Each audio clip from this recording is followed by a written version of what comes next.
yours don't work? That's all right. It'll be See, we'll come on red. right. Yeah, it's working now. What'd you do?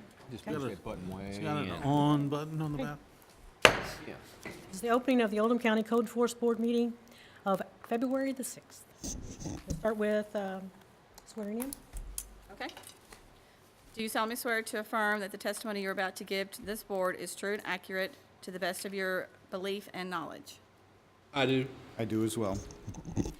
For old business, has everyone had a chance to take a look at the minutes? I move the minutes be approved as presented. We have a motion on the floor. Do I have a second? Second. Okay. All in favor, say aye. Aye. Motions, minutes are approved. Thank you. All right, we're ready to move on to the citation.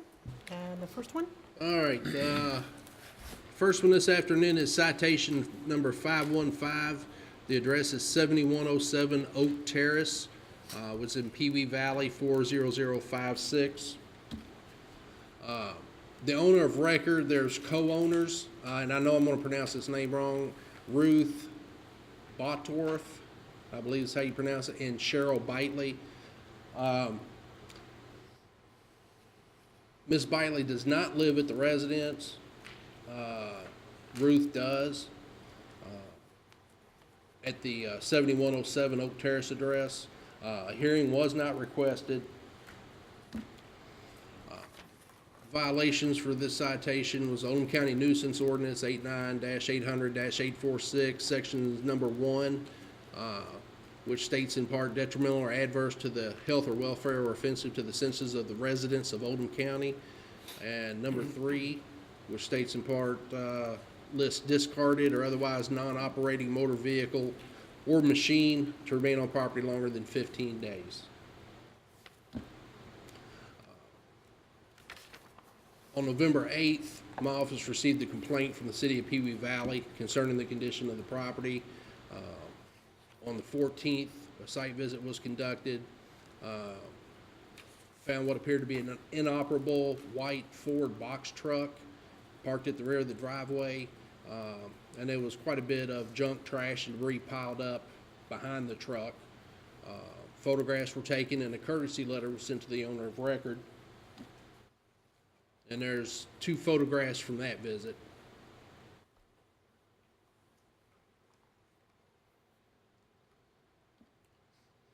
On November 30th, a follow-up site visit was conducted, found nothing had been done to bring the property into compliance.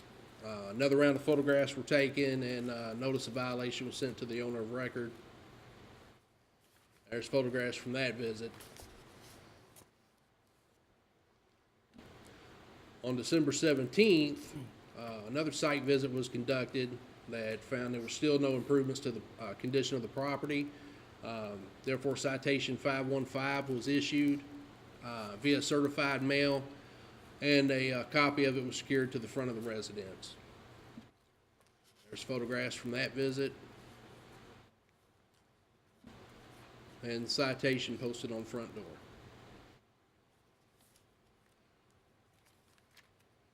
On December 21st, received a phone call from Ms. Bitely, who advised me she no longer resided at the property, but that the van was hers, and the items behind the van were hers, and that she would take care of getting the vehicle and those items, up and gone off the property.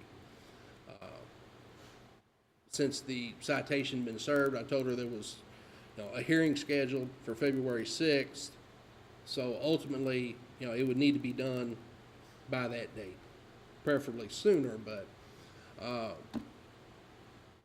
and then on this past Monday, February 4th, Ms. Bitely contacted me again, stating that most of the items had been removed. She'd tried to make arrangements to have the vehicle towed. Those plans fell through. So the vehicle was going to be there. She did not think she could have it moved by today. But that she'd continue to try to find it. I did a follow-up visit this morning, found that most all the debris had been removed. The vehicle did remain in the driveway. At that time, I also spoke to the co-owner of the property that resides there, Miss, how do you pronounce your name? Bottorf. I'm sorry, I try not to get it wrong. She's also wanting to get those items removed. She's trying to work with Miss Bitely in order to do that. However, she's a difficulty because she has no claim to the van. She can't really do a whole lot herself. So they both want to work on it, but like I said, as of today, it's still sitting there. There's photographs. Those items behind the van are a vinyl material, some kind of construction material. It's supposed to go on the bottom side of a deck. I'm not familiar with them. I didn't know if maybe some of y'all would be. And then the vehicle itself.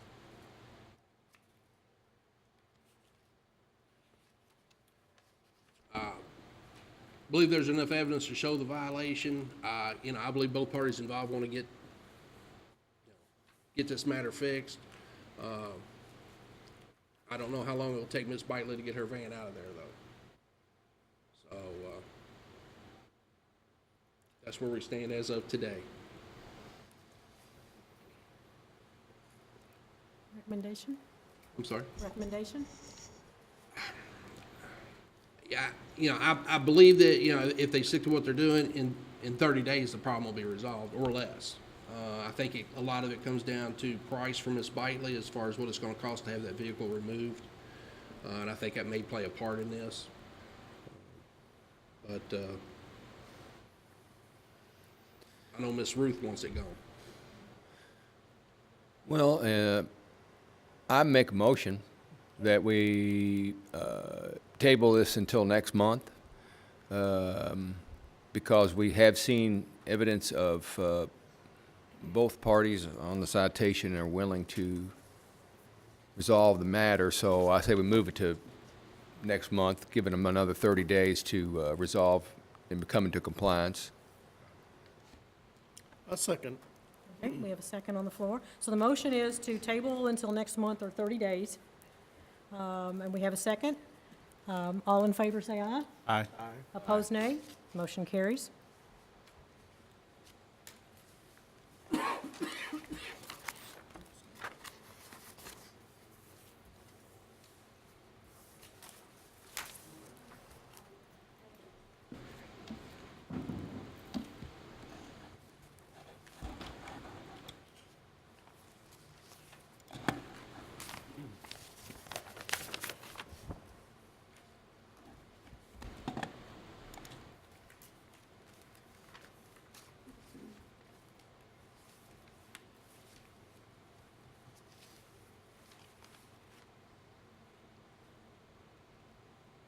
Ready? Ready?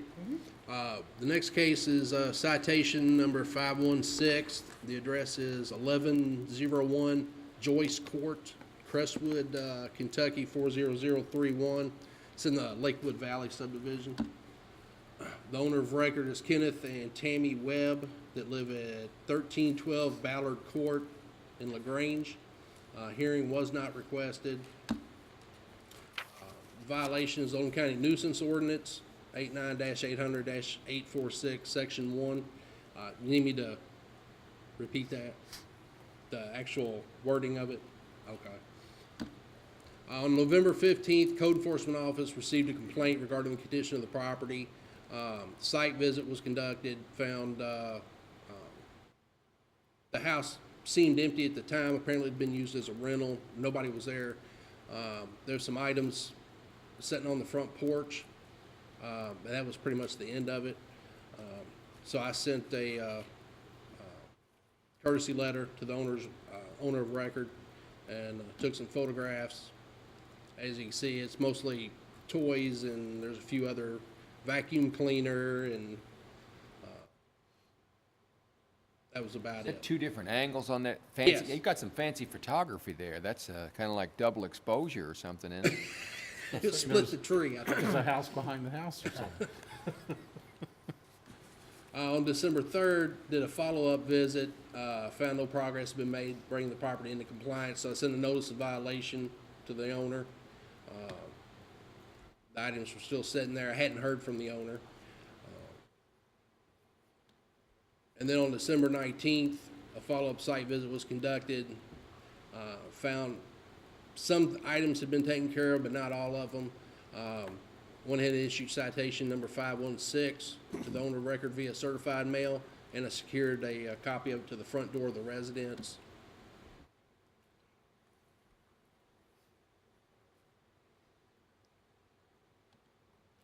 And then there's the citation on the front door. On January 2nd, the property owner contacted the office stating that front porch has been cleared off, should be in compliance. So a site visit was conducted and found the issue had been taken care of. However, citation had already been issued. So I did do a follow-up again today, this morning, just to make sure it remained in compliance, and it did. So, you know, at this point in time, I'd request y'all consider dismissing it. Yeah, so moved.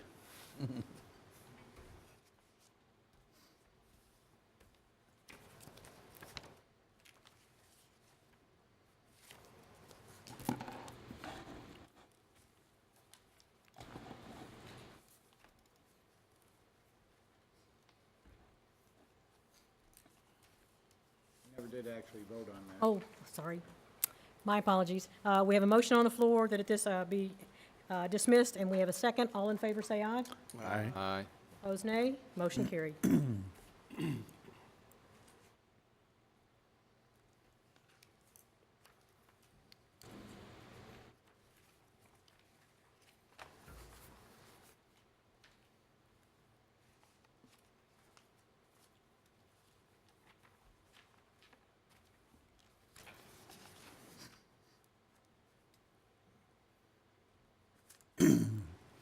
Right, sir. Ready?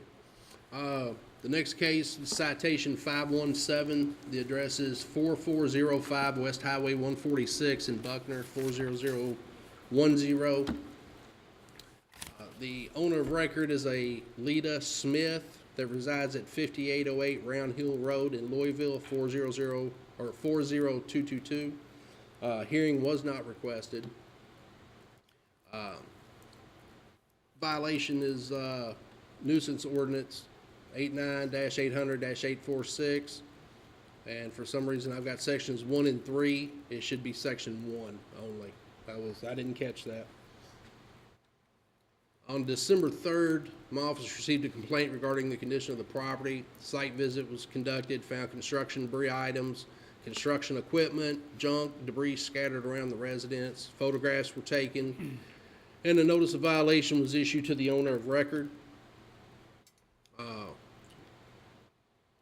Now, let me note that this is the 4th case in the 2 years I've been here that has been opened on this property. So that's being used as rental property, 2 different apartments. So on December 19th, a follow-up site visit was conducted, found no improvement in the condition of the property. Photographs were taken, and citation number 517 was issued to the owner of record via certified mail, and a copy was placed on the front door of the residence.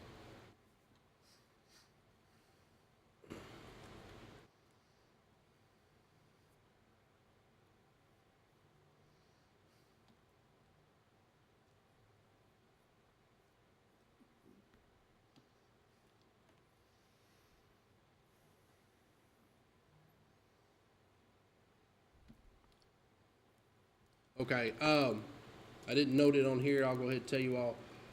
The week following the issuance of the citation, I did receive a phone call from the resident who rents the place. She said that most of that was her husband's, who no longer resides there. She'd make an effort to try to get it, get those items gone.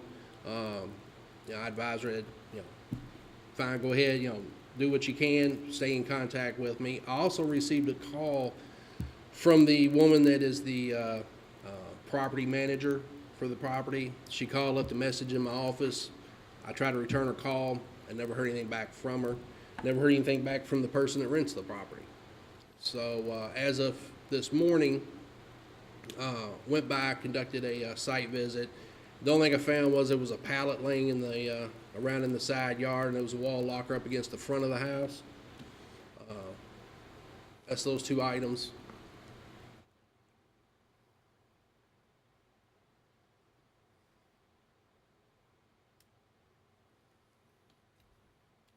And that's where we are as of today.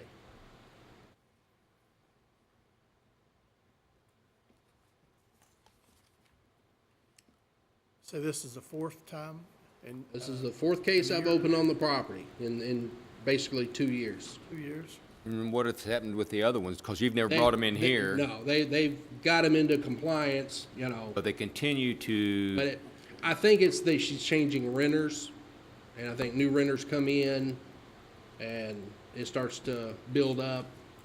And, you know, I'll open up case, notify them, they'll get around to getting it cleaned up, and then, you know, new renters will come in, and it'll start all over again. And who do you usually speak with, the renters or the property manager? I spoke to the property manager during the first case that I'd opened on there. She was not the most effective person. I've not made contact with her since on any of the other cases up until I received the phone call from her a while back on this case. And like I said, I returned the call and never could hear anything back from her. So The only, most of the time it's the residents. So the property manager or the owner contacts the residents and says, and then the residents contact you, Right, is the way it's usually worked. Right. And it's always different resident. yes.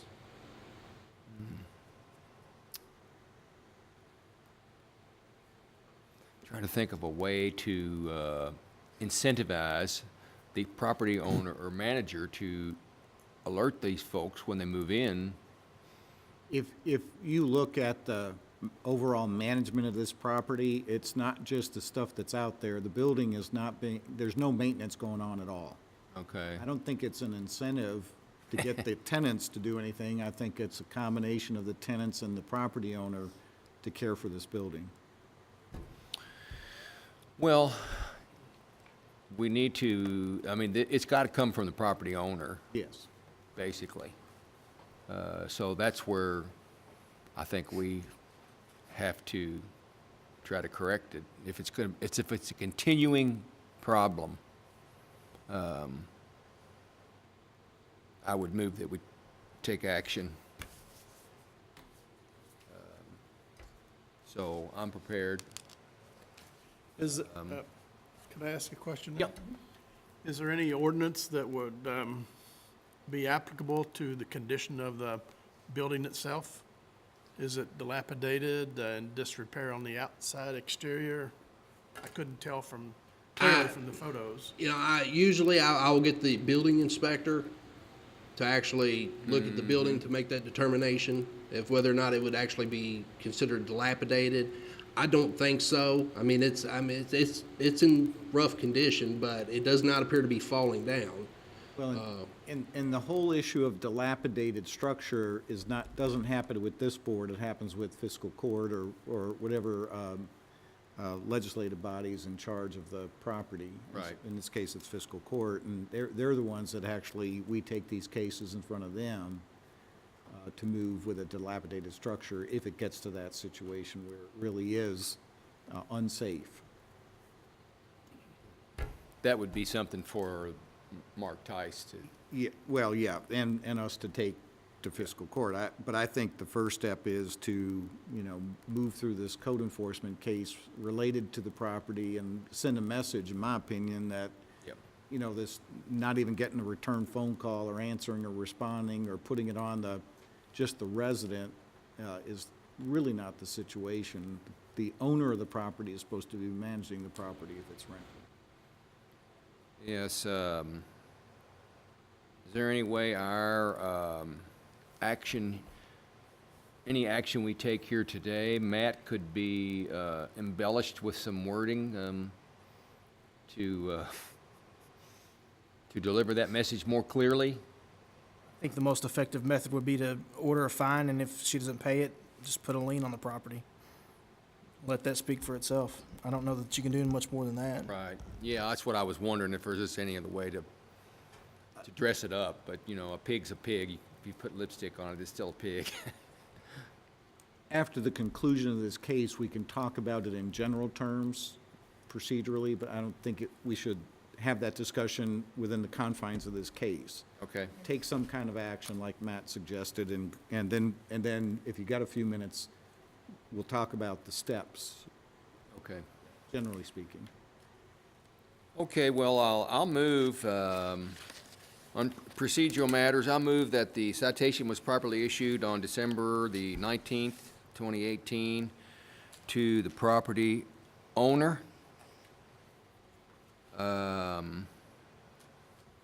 Notice of the hearing was given with that same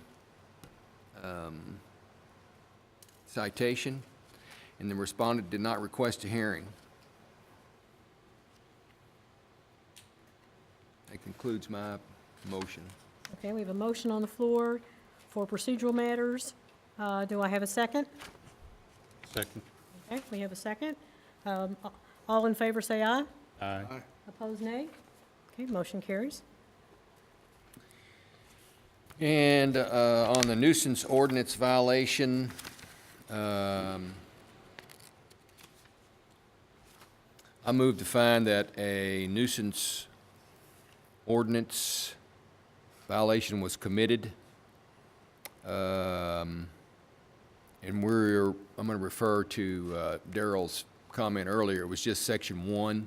Yes, just section 1. Okay, a condition of the use of the premises are detrimental to the property of others, causes or tends to cause substantial diminution in the value of the properties in the community, KOC 89, 800, 846, 1. Storage of any of the following, junk, lumber, limbs, trash, debris, appliances, containers, furniture, equipment. And the violation was observed by the officer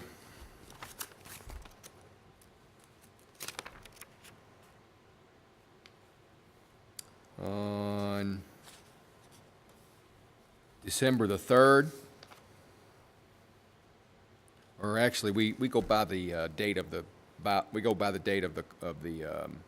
citation on that, don't we? So December the 19th, and has persisted, and there's substantial evidence in the record to show that it's persisted for, I have to calculate those days there.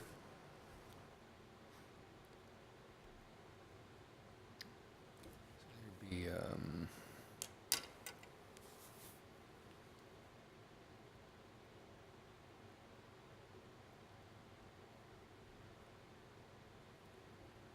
12 days in December, and 31 in January, and today is the 6th.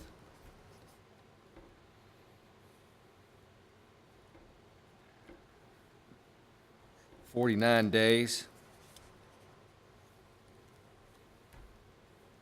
That concludes my motion. Thank you. We have a motion on the floor by Board Member Steve Moss that the condition of or use of premises are detrimental to the property of others and causes or tends to cause substantial diminution of the value of the other properties. The violation was observed by the officer on December the 19th, 2018, and there is substantial evidence in the record that the violation was permitted to exist for 49 days. Do I have a second? A second. Okay, we have a second on the floor.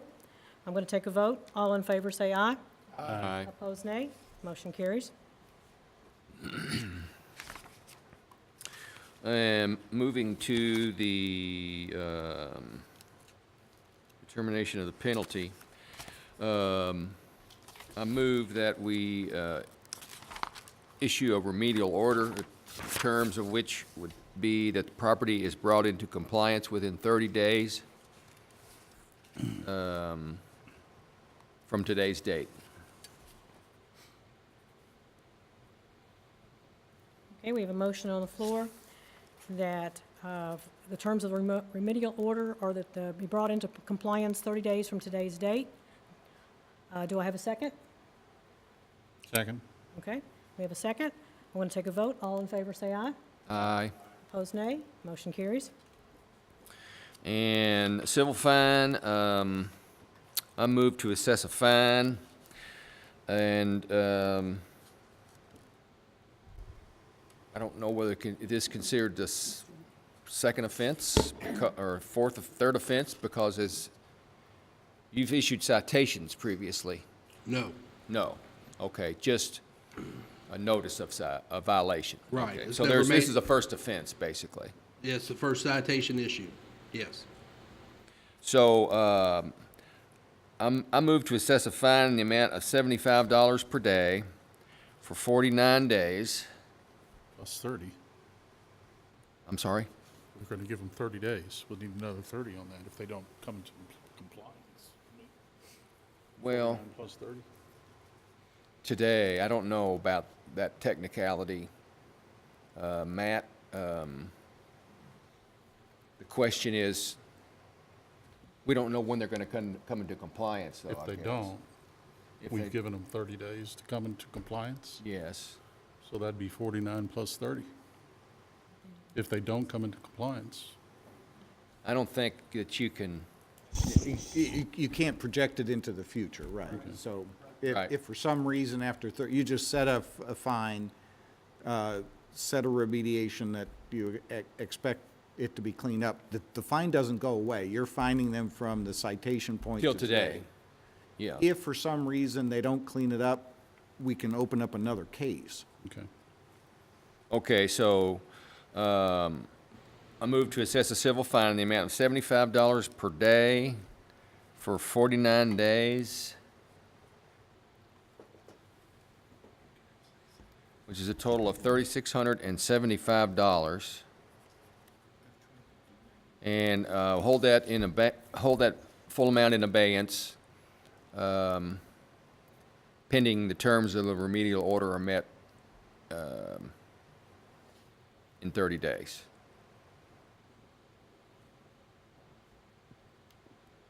Okay, we have a motion on the floor for the civil fine that by Board Member Steve Moss, that the citation, let's see, convictions, this is the first citation.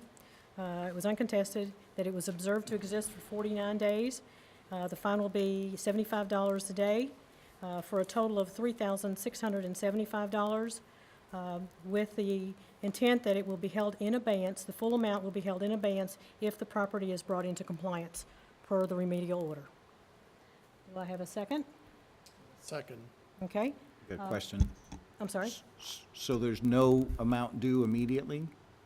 Usually we do that. We say there's something because there's been time spent by the code enforcement officer pursuing this case, and typically we would have, and since there has been no progress at all, we would say that there's an immediate fine. Well, there has been significant progress on this cleanup, but it was, Oh, yeah, on this one. there's been we're attempting to prevent this from happening again. But the place was cleaned up with the exception of a pallet and a small locker. I'm sorry, when I looked at the pictures, I thought you said everything was still there in No, those no. pictures from No, today. the only thing left as of today was Sorry. that pallet and that wall Yeah. locker. So, I mean, I say it substantially meets, but I think the message is the repeated offenses. Okay, so the motion stands as it was. Do I have a second? Second. Okay, all in favor, say aye. Aye. Opposed, nay. Motion is carried. That should send a message. That should send a message. Hope so. Would you like me to can I summarize that for you? You want me to do that? I'm You sorry? want me to summarize the motion? Are you fine with it? No, I got it? I've Okay. got it. Were we gonna discuss the additional? Well, he's got one more thing. We Oh, still you have have one another more one? thing I'm on the sorry. agenda. Yeah, this is just an update item from the property at 8800 West Highway 42 in Goshen. Ongoing. It's the Three property Girls that's in the owned by the Forest. Three Girls in the Forest LLC. At our last hearing, we extended it. I went by as of today. checked on the property. They'd still made more progress on it. The inoperable vehicle's gone. A lot of the debris is gone. There's still a fair amount of debris that remains. They still look like, weather permitting, they're getting in.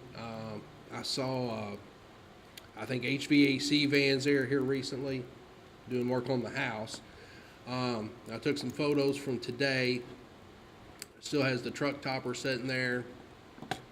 Some debris scattered around. A bunch of the debris that was here is now gone. Can you all see that cursor? Yeah. Okay. The travel trailer remains, but I'm not so sure. You know, it doesn't look like it's in the best shape in the world, but it doesn't look like it's in pieces, and you can have a travel trailer sitting on your property, so I'm not so sure that, you know, that's enforceable. The rest of their brush they had in the back is gone behind the house. You know, they've worked wonders with this property up this far, and there's no sign that they're gonna stop.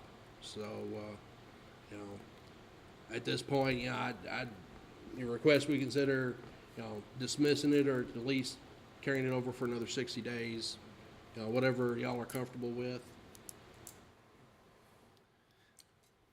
I'd hate to dismiss it if it's still in violation. But how long are you comfortable with monitoring this? Well, it's, you know, I go down 42 on a regular basis, so, you know, I'm constantly seeing it as I go by. So it, you know, I can continue to monitor it. It's not a problem. It gets checked on, you know, at least once a week, maybe once every 2 weeks when I go by. Indicated by complaint, was it? Yes. Yes. Did we ever take any action other than granting extensions? No, You no. know, So it's just been tabled every.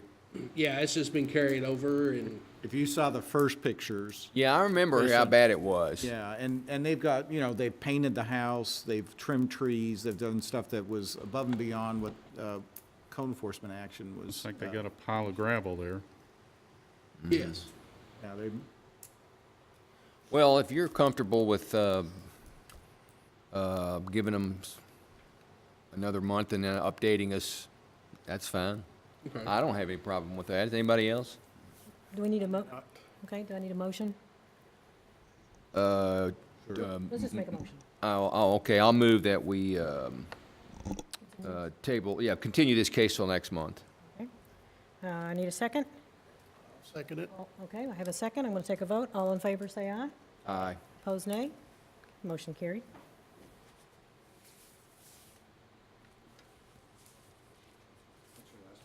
That's all I have. Do I need to? Go ahead, I'm sorry. We adjourn before we have this discussion? no, because you still have a quorum, we're not gonna make any decisions, so we'll, you know, adjourn afterwards. I don't have a prepared speech, but the question was related to kind of moving these beyond, especially the ones that might be dilapidated structures or ones that have folks who are not taking any action whatsoever. And this is, Cindy and Steve, you may have heard this in the past, but for the benefit of everyone, we have what we call a red flag program, and we have a couple of really good success stories from that. When we've done code enforcement and have not been able to get resolution to the property, and the code board establishes a fine, and then the fine is, let's say it's held in abeyance, and then nothing is done, and we don't collect that fine, we end up placing a lien on the property. And we can actually foreclose on those liens. So now we have 2 of them that we've done, well, actually a third one, didn't I? Thought that there was a third one, but on Old Floydsburg Road, the famous one, the first one we did was the old daycare, where the owner had gone bankrupt and kind of left the property, thought the bank had taken it back. They had never actually taken possession. If you go by there today, it was sold at the courthouse steps when we did the foreclosure process. Tate Combs from the county attorney's office does these, and I mean, he works diligently to notify everybody responsible, and then the adjoining property owner bought it and immediately started cleaning it up, and now it's got a useful life again. Second one we did was on Old Zering Road. There was, what's the name of that? It was a Sharp.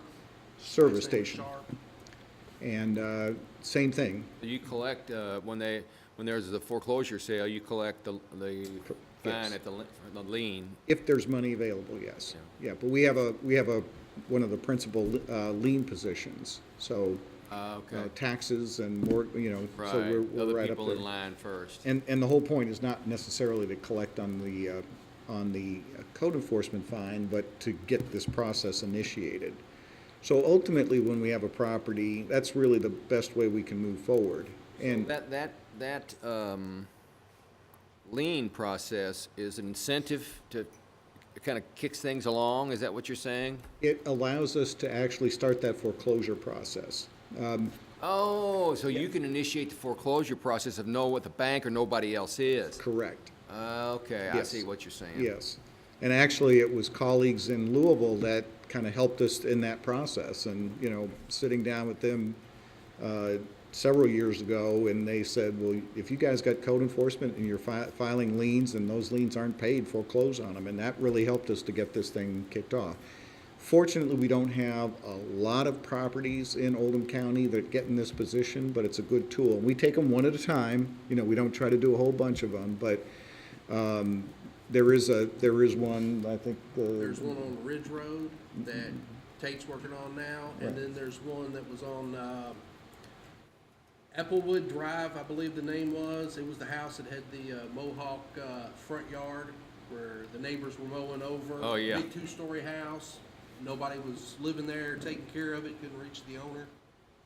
So it's, again, it's a Well, good that's tool it. for I didn't us. really know that was possible. That's a good tool that has come about to be able to, because the banks weren't taking any ownership or responsibility to foreclose, so now the county can make that happen. Yes, yep, Okay, that's interesting. I'm glad you told us that. yeah. And again, we've had two that were significant properties that were, non-responsive by the owners, the banks, or anybody, and now they're cleaned up. And in both cases, adjoining property owners bought them, and they went to work immediately, so it's worked out real well for us. So Okay. I didn't want to discuss this during that last case because you can't just all of a sudden apply it, but there is that tool that we have to at least initiate some action when things start really being neglected and there's nobody responding to Okay. us. And that'll automatically happen if the fine is not paid. What is the time frame before it goes to the fiscal court for the lien? It doesn't go to fiscal court. We take action with the master commissioner. Master Commissioner. So you don't have to, it doesn't have to go through fiscal court, it just Does not. through the Planning and Zoning Office. We always have a magistrate who is an advocate and will bring it up, and they have to instruct the county attorney's office to actually take that action. So, Okay. yeah, we do go to fiscal court, but it isn't like they have to have a public Have a hearing. vote or on it. anything. or- Right, Okay. yeah. But it's, again, it's a good tool, allows us to kind of keep some of these properties from just being there idle for years and years and years. So if the fine remains unpaid for what, 30 days? You Yes, take sir. that action, initiate that process? Right. Typically, the orders you all issue are, you'll issue a fine, hold it in abeyance for 30 days to give the property owner time to bring it in compliance.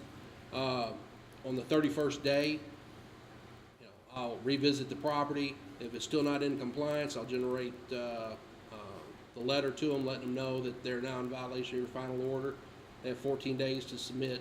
Okay, so it's a Fine money. 14-day period for that. On the 15th day, if I haven't received the payment or communication from them, then yes, I file the lien paperwork. Okay. So that happens in just a couple weeks after the, all right. That's pretty quick.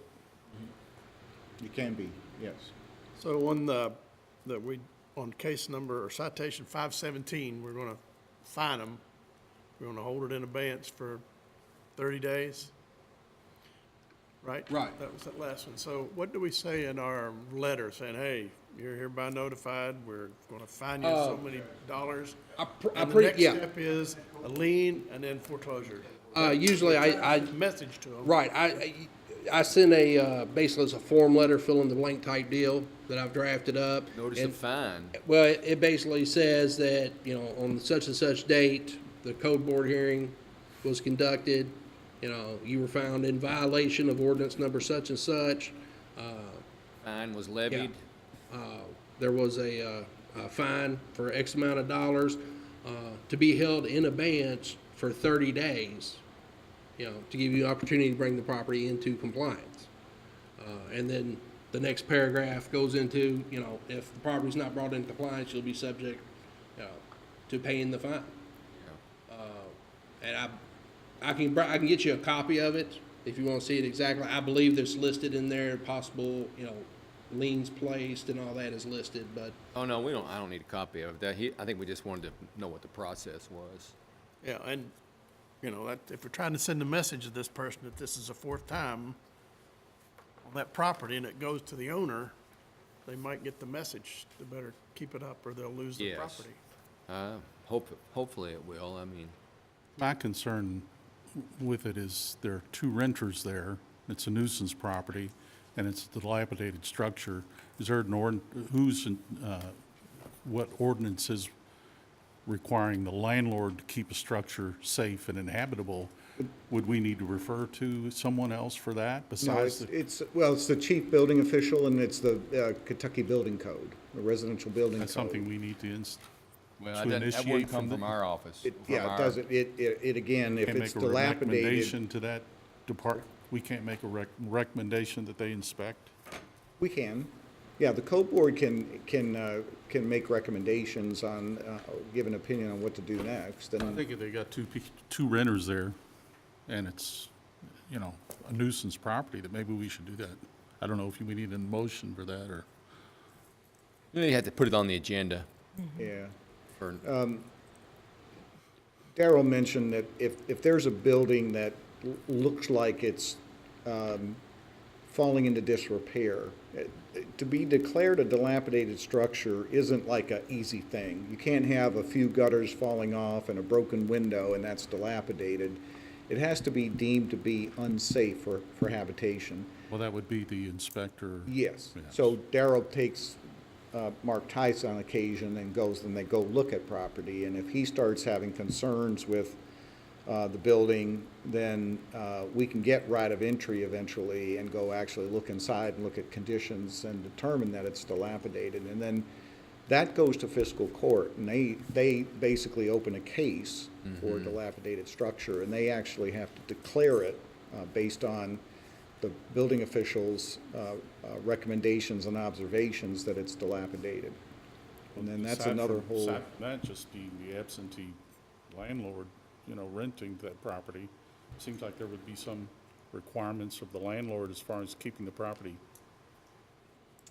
up as far as the rental of it. there are, laws, as a landlord myself, there are laws that require people to, make it habitable and safe. But we don't know, from what's That'd be inside, we don't inspected. know it'd have to be inspected and, right. would that fall under more like of a housing authority? Well, yeah, and we don't have any like renters kind of ordinances. If we get complaints and there are things that we can inspect, well, without entering the property, but typically a lot of times it's resolved with just a phone call.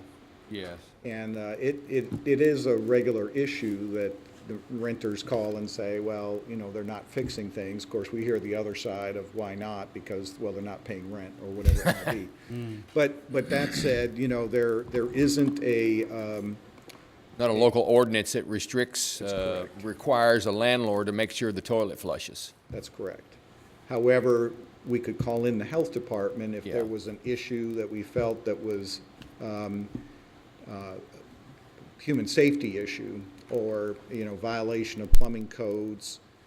We can call Child Protective Services if there are children involved in the property. I mean, there's A lot of ways to look at a it. lot of ways. We fortunately don't have to go there too frequently. Ron brought up a question, changing the subjects here, about our fines. And Matt, you can help me on this. Back when Daniel Finley was our counsel, we looked at, and Steve would remember, and Cindy would remember, a different way of fining. Back when we were getting these $12,000 fines because it had been going on for a long time. Well, the first thing we did was no case goes much longer than about 45 days if it doesn't get remediated before that. Once we go to notice of violation, citation, then it's in front of you pretty quickly. So we don't have those 90-day cases really anymore. But we talked about, okay, when does the clock actually start ticking on the fine? And I had this notion that it could start ticking the day that you have a decision here. Even though a citation has been issued a while back, that today is the official day of a decision by this board. And so I was thinking at the time that we could say, all right, and it was kind of incentive-based, which is what Ron said to me. He whispered saying, well, wait a minute, couldn't we say the fine is per day from now on? And so we talked about that, and Daniel's thought was like we're almost fining in advance of it happening. Right. But I thought that we could say, well, okay, starting today, your fine is $75 per day, every day, including Saturdays and Sundays. So if they cleaned it up tomorrow, there would only be a $75 bill.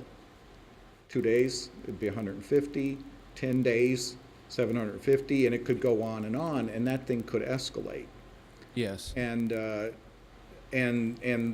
we talked through the logistics of that and thought that it wasn't a good way of doing it. But, I try to answer your question about how do we give them incentive to actually get it done.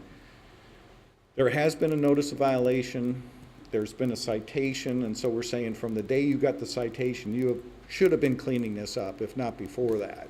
So that's where I think we settled, and I don't know if you have any different thoughts about that, but I do.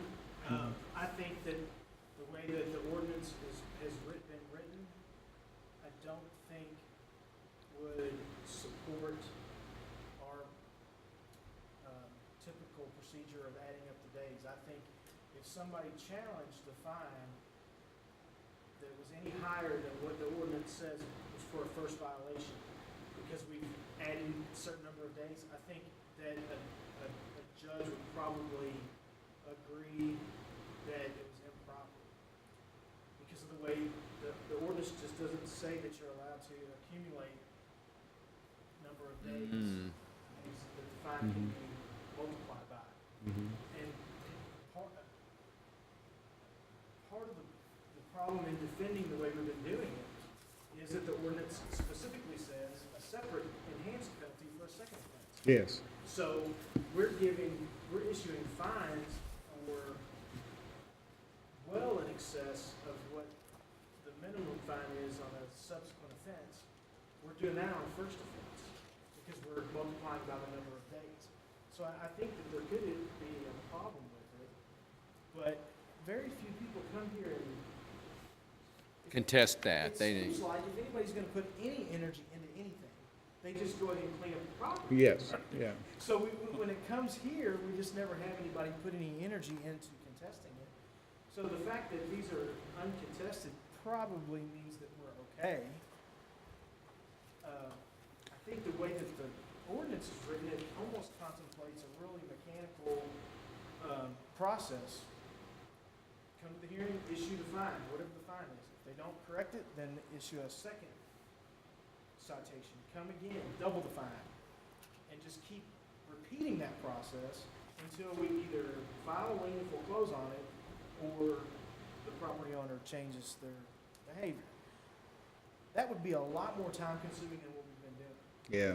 So I hesitated to bring this up because I just didn't want to rock the boat. But I think that there are other ordinance schemes that will contemplate how many days has this existed, and you can multiply that by the fine. That scheme is not in our ordinance, so I'm afraid that we may not be doing it right. Well, and it sounds like a change in the ordinance is what you're thinking. I think if we want to keep doing it the way that we've been doing it, that we should perhaps revise the ordinance. Or quit tabling. Well, I mean, like the nuisance ordinance I'm looking at here, which was adopted November the 19th, 2002, states that shall be fined not less than $50 and not more than $500 for each offense. So the question, Penalty. question becomes, if a condition exists and it stays in its existence and it hasn't been corrected for a certain period of time, is that one offense or is that? Or is that, I mean- yeah, so that's not clarified, is what you're saying. That's not clarified in Right, this ordinance. Because the ordinance doesn't even make reference to how we divide time. We divide time into days, hours, minutes, seconds. But the condition, if the condition exists in a way that goes unchanged, we could start fining people for every hour that it Right. that it exists. Right, I got you. So Well, I think there has to be some reference in the ordinance to how we divide the time if we're going to multiply. I see what you're saying, yeah. And So- I've just been doing it this way because that's the way we've always done it. Well, And that's how all of these type of things work. And Well, it seems like we do a lot of tabling too. I mean, if he brings us a citation, we say $500 fine. And then if it's not corrected in 30 days, he comes back with another citation, another $500 fine. I mean, and I think that we probably don't, I mean, this is just my opinion. I don't think we want to do it that way because I think we just want people to correct their problems. We just want them to fix it, That's yes. that's the general approach that I was presented with when I started here 2 years ago. And obviously, most of the time, it works the way we want it to work. It's those 5% of the time where we don't get any cooperation that it's on us to. and that's why, and I'll give Darrell kudos here that, we don't have meetings because he's mitigated the Yeah. issue without even having to go through this Long, long, long. process.